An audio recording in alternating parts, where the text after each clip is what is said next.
Esta semana, altas autoridades militares do Brasil admitiram publicamente pela primeira vez ter visto objetos voadores não identificados, os OVNIs. O próprio ministro da Aeronáutica, Brigadeiro Moreira Lima, deu a entrevista para informar que pilotos das bases de Santa Cruz, no Rio de Janeiro, e de Anápolis, em Goiás, chegaram até a perseguir e a ser perseguidos pelos objetos voadores não identificados na região de São José dos Campos, sobre o Vale do Paraíba, e trechos do estado do Rio de Janeiro.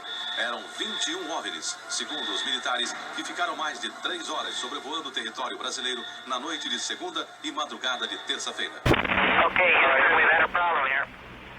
This is Houston. Say again, please. Houston, we've had a problem.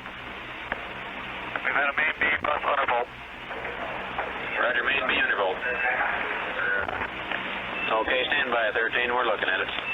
E aí galera, tudo bom com vocês? Chegando agora então com o terceiro episódio do podcast UFO. Galera, eu quero falar pra vocês o seguinte, tá tudo no começo, tá? Então, aos poucos eu vou ajustando as coisas. Eu quero também que, se possível, vocês me passem um feedback do que vocês estão achando, como algumas pessoas já estão me passando. Então, com o tempo eu vou ajustando as coisas e tudo vai ficando mais atrativo, tá bom? Espero a compreensão de vocês por enquanto. Vamos aos fatos, então, do acontecido. E quando eu digo vamos aos fatos é porque esse caso é diferente do caso que a gente tratou no episódio 2, que foi o ET de Varginha, porque nesse caso a gente tem muitos fatos mesmo, que foram documentados pela Força Aérea Brasileira. Então vamos lá, a noite oficial dos OVNIs.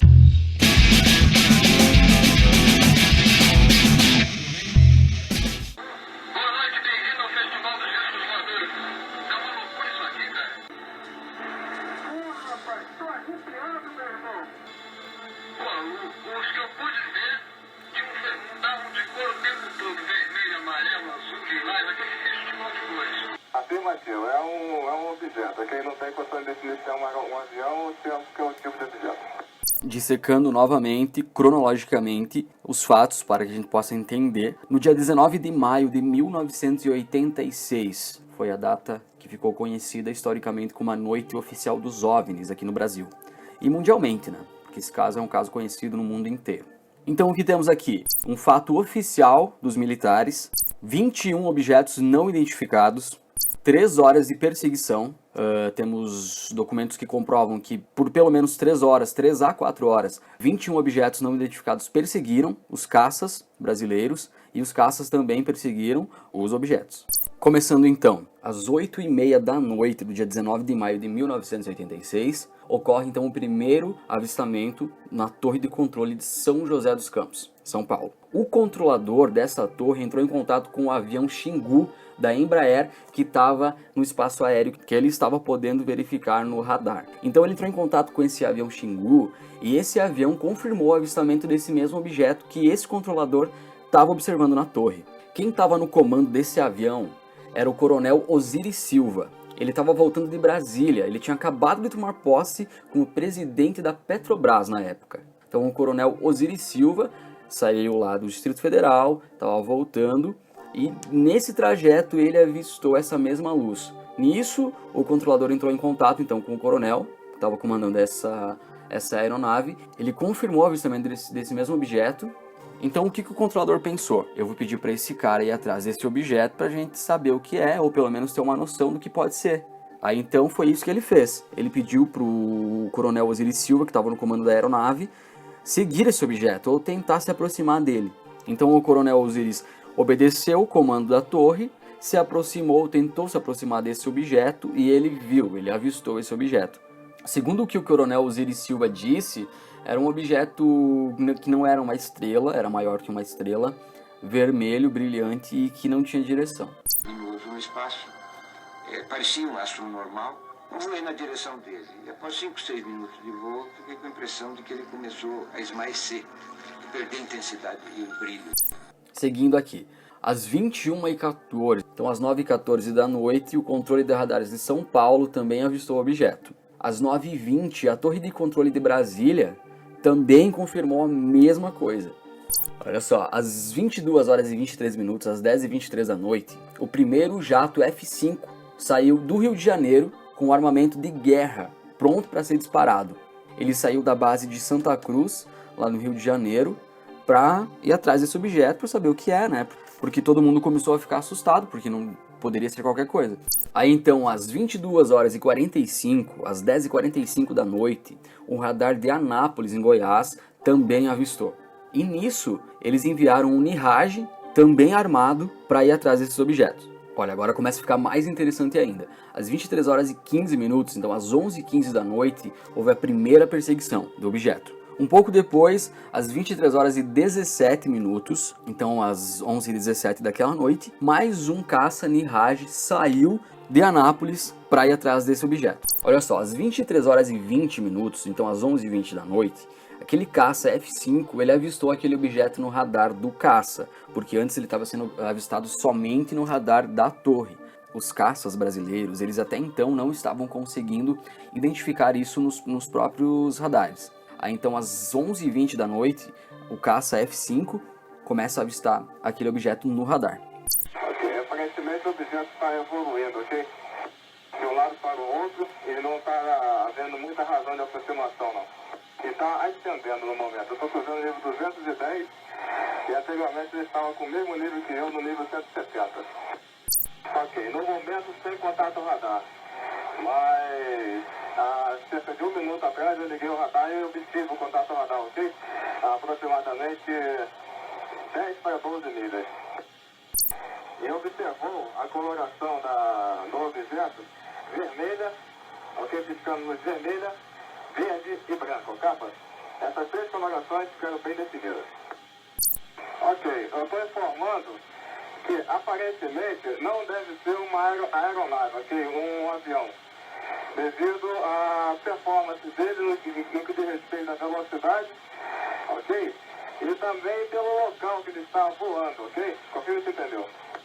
Capa, se fosse por um acaso um avião de nacionalidade estrangeira, ok? Não estaria dando soco por aqui. Deveria haver outros contatos com reabastecimento ou algo parecido.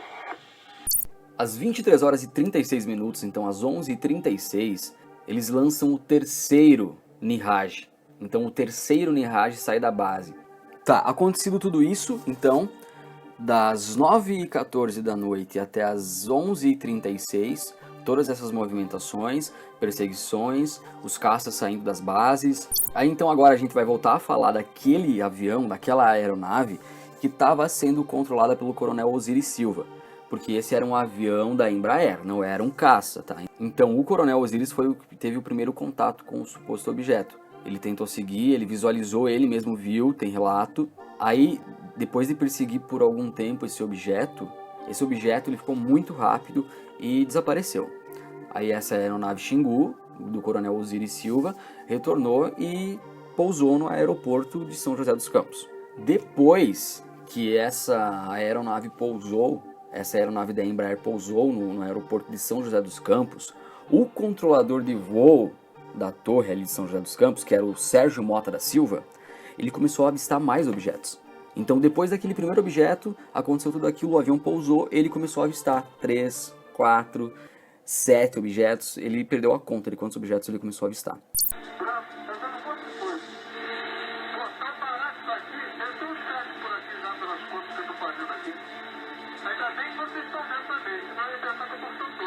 Aí então o Sérgio Mota, o controlador, e o que ele fez? Ele avisou a torre do controle de São Paulo, que estava visualizando vários objetos nos radares, com muitas luzes.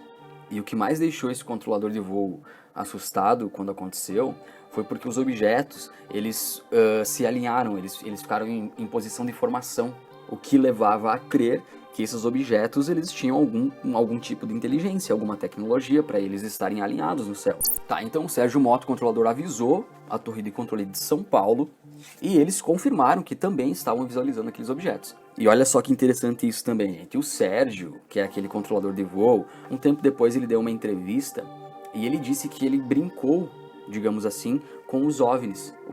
Olha só o que ele fez. Ele aumentava e diminuía as luzes do balizamento da pista. Ele aumentava e diminuía aquelas luzes. E o relato dele é o seguinte, que quanto mais ele aumentava as luzes, esses objetos se afastavam. E se ele diminuísse, ou se ele apagasse totalmente essas luzes, os objetos voltavam e ficavam mais próximos do aeroporto, com umas luzes mais fortes. Se aumentava o brilho do balizamento das luzes do balizamento, aliás, eles se afastavam.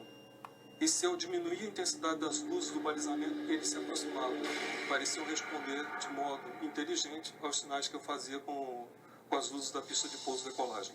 Aí então, depois que o Sérgio, o controlador, ele avisou a torre de controle de São Paulo, ele teve uma conversa com o pessoal da torre de controle de Brasília, avisando o que estava acontecendo e eles confirmando que também estavam nos radares aqueles objetos. Fala, Brasília. Brasília. Boa noite, bem-vindo ao Festival dos Discos Voadores. Tá uma loucura isso aqui, cara. Pô, os que eu pude ver estavam de cor o tempo todo. Vermelho, amarelo, azul, lilás, aquele festival de cores. Então, tendo todas essas informações, não é de se admirar que todo mundo ficou muito preocupado, né? Principalmente as autoridades, os militares brasileiros, porque não se sabia o que era, poderia ser um ataque, por que não? Ninguém sabe o motivo. Aí então, eles enviaram o piloto, o capitão Armindo de Souza Biriato, que é uma testemunha desse caso, foi um piloto que perseguiu o objeto. Então o piloto, o Armindo de Souza Biriato, ele saiu com o armamento pronto para disparar contra esse objeto. Sendo que nessa perseguição ele confirmou o avistamento do objeto no radar do caça dele. Ele também informou à torre que o objeto estava ao alcance visual para que, se acaso ele recebesse uma ordem, ele disparasse um míssil contra o objeto. Então imagina a tensão de tudo isso. Esse piloto, o capitão Armindo de Souza Viriato, ele estava em contato com a torre o tempo todo. Olha, eu tô vendo ele, eu também aqui. E os caras lá na torre assim, ó, eu tenho objeto aqui na torre, eu tô vendo aqui.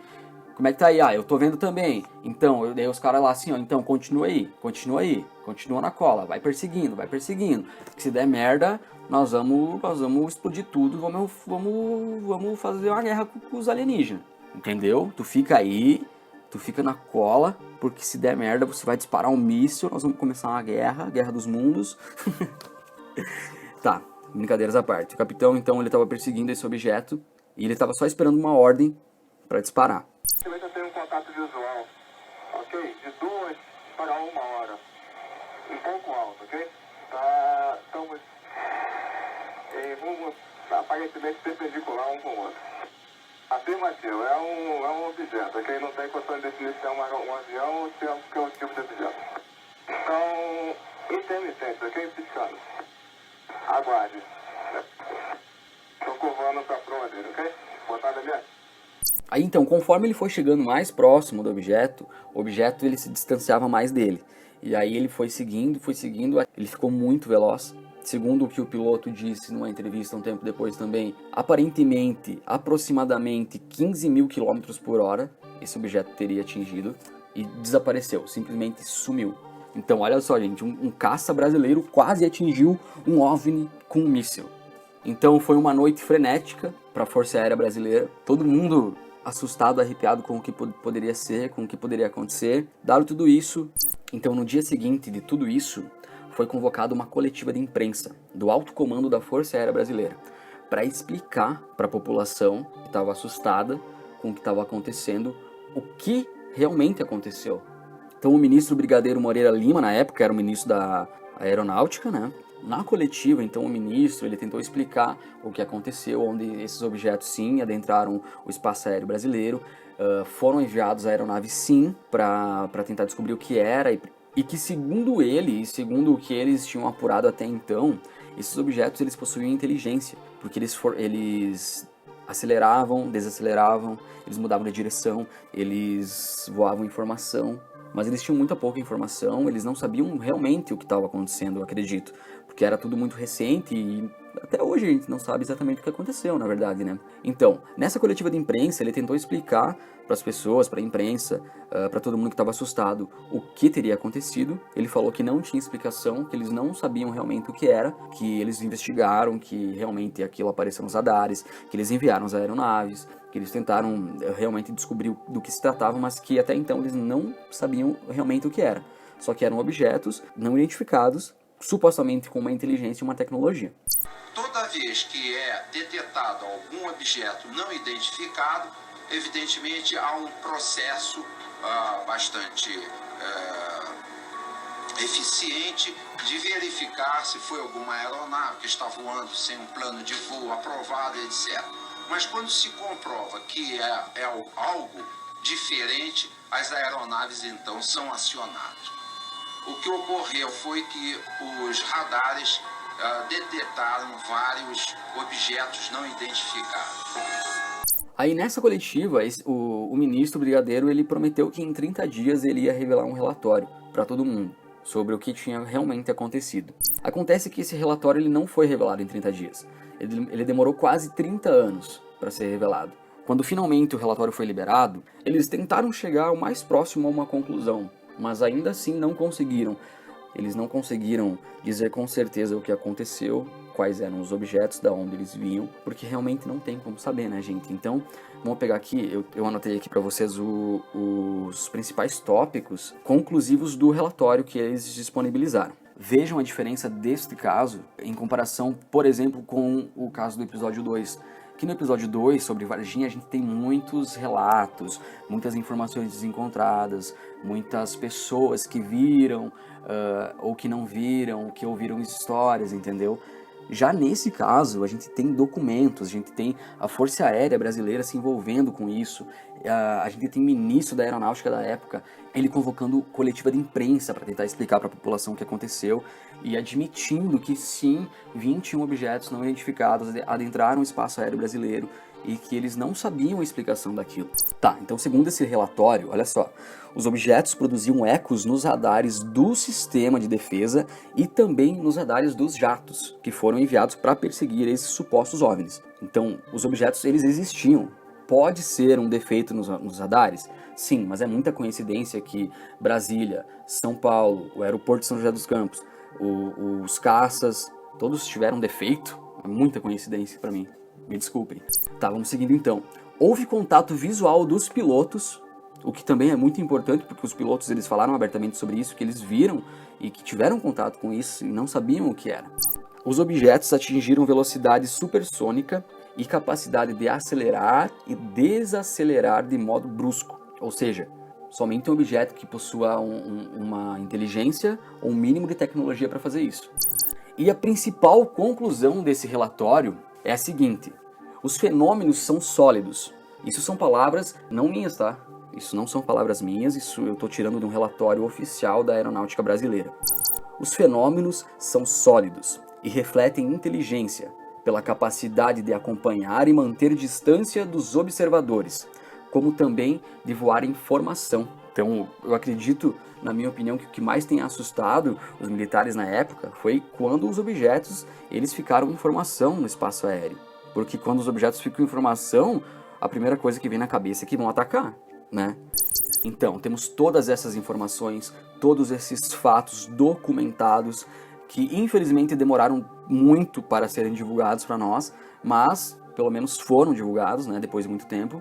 Passada toda essa história, olha, eu acredito que eu deva aqui um agradecimento aos ufólogos da época, né, principalmente ao Joseph Prado e o Edson Boaventura Jr., pois foram eles os principais responsáveis por todas essas gravações e esses documentos terem sido liberados. Tem também o Jevaé, enfim, a gente tem que agradecer essas pessoas porque elas foram e meteram a cara, bateram de frente com os militares brasileiros para eles divulgarem, porque as pessoas precisam saber das coisas que acontecem, entendeu? A gente tem aqui informações, tudo documentado, com provas, com gravações, evidências, então a gente não pode ignorar esse tipo de coisa, entendeu? Não são só boatos. É claro, gente, eu estou dissecando esse caso para vocês de uma forma crua, tá? Pelo menos por hora, eu pretendo que o podcast fique de uma forma um pouco mais leve, entendeu? Trazer os casos para vocês, contar as histórias e a gente discutir, não de um modo muito científico, com termos e palavras complicadas que a gente não possa entender. Chegamos ao fim, então, do terceiro episódio do podcast. Para quem quiser me seguir lá no Instagram, @lucasbuenoh, e a gente se encontra no próximo episódio com mais uma boa história.